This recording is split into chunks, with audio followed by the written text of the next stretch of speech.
Level 1, the tap on the shoulder. You don't apply for this job.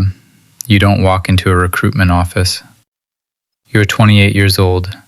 You work for a mid-tier logistics firm in Chicago. You speak fluent Mandarin because your mother made you learn it, and you have a memory that borders on the photographic. You think you are completely ordinary. You are bored. Then you go to a networking conference in a hotel lobby that smells like stale coffee and cheap cologne. A man sits next to you. He doesn't look like James Bond.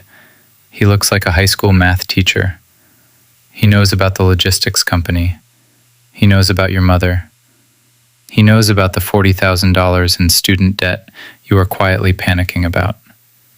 He buys you a drink. He doesn't mention the government.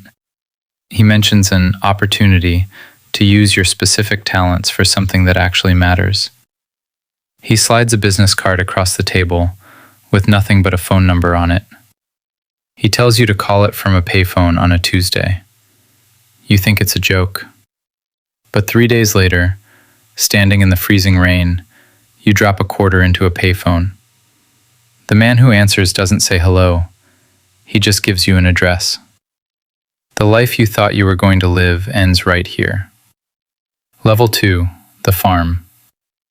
They call it Camp Peary, the farm. You are told to tell your family you got a consulting job that requires heavy travel. That is your first lie. It is the easiest one you will ever tell. The training is not about shooting guns or jumping out of planes.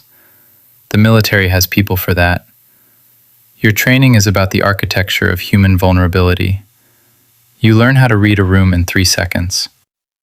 You learn how to identify the guy who is sleeping with his secretary, the woman who has a gambling addiction, the official who feels underappreciated by his boss. You are taught how to lie to a polygraph machine.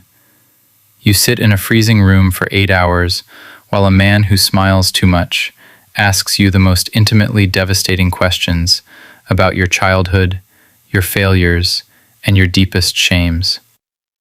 If your heart rate spikes, if you sweat, you fail.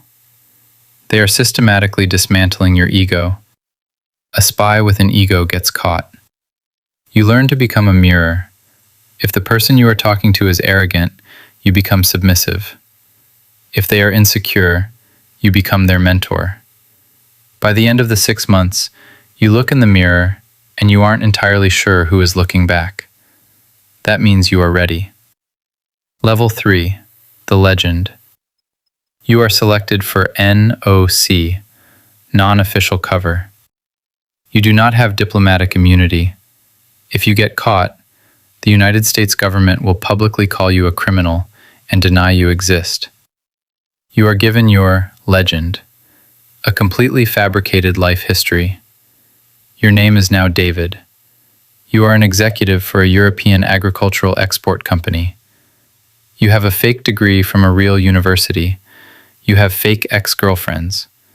You have a fake credit history showing you bought a Toyota Camry 4 years ago. The agency has spent millions of dollars building this ghost. You have to memorize David's life. What is David's favorite band? What did David's dad do for a living? You recite this in your sleep. You are deployed to a city in Eastern Europe. You rent a nice apartment. You go to work at a real office that the agency secretly funds. For the first 2 years, you do nothing but your fake job. You sell agricultural equipment. You go to boring cocktail parties. You make friends. The boredom is a weapon. It builds your cover. Nobody suspects the boring guy who complains about supply chain issues over a beer. Level 4, the target. Year 3. A message comes through a secure, encrypted channel buried in the code of a spam email. You have a target. He is a mid-level official in the Ministry of Defense. He has access to the structural blueprints of a nuclear facility. You don't bump into him by accident. You spend 3 months studying his pattern of life. He goes to a specific bakery on Tuesdays. He plays tennis on Thursdays. He drinks Macallan 18. You arrange a coincidental meeting at a charity gala. You don't approach him. You make yourself useful to someone in his circle, who introduces him to you. You talk about European football. You buy him a drink. You don't ask him a single question about his job. Over the next 6 months, you become his friend. You listen to him complain about his wife. You pay for dinner when his card is declined. You figure out his weakness. He is drowning in debt from a bad real estate investment, and he feels betrayed by his country's leadership. You have found the crack in the foundation. Now you insert the wedge. Level 5, the pitch. This is the most dangerous moment of your life. The pitch. You are sitting in a booth at a quiet, overpriced restaurant. You look him in the eye. The friendly, boring, agricultural salesman disappears. You drop your voice. You slide a thick manila envelope across the table.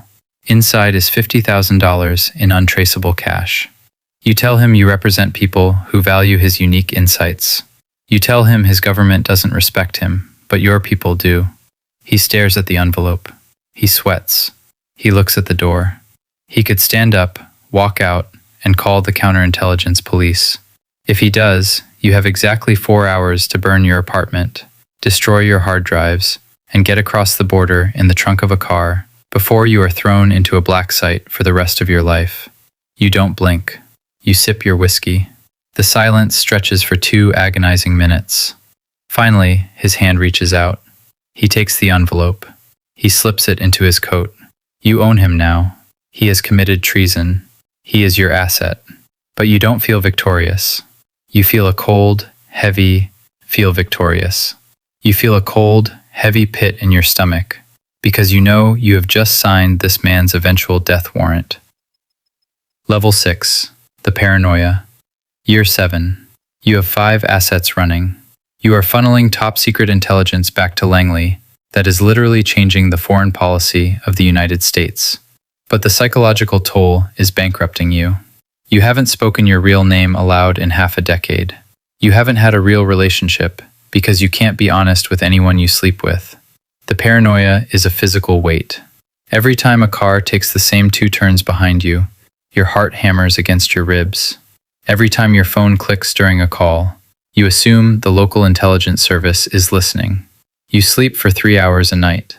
You keep a go bag by the door with 5 different passports, a burner phone, and $100,000 in cash. You realize that you are living in a cage made of lies. You don't trust anyone. Not your friends, not your assets, not even your handlers back home. The only thing keeping you alive is your own obsessive discipline. Level 7, the ghost. Year 12.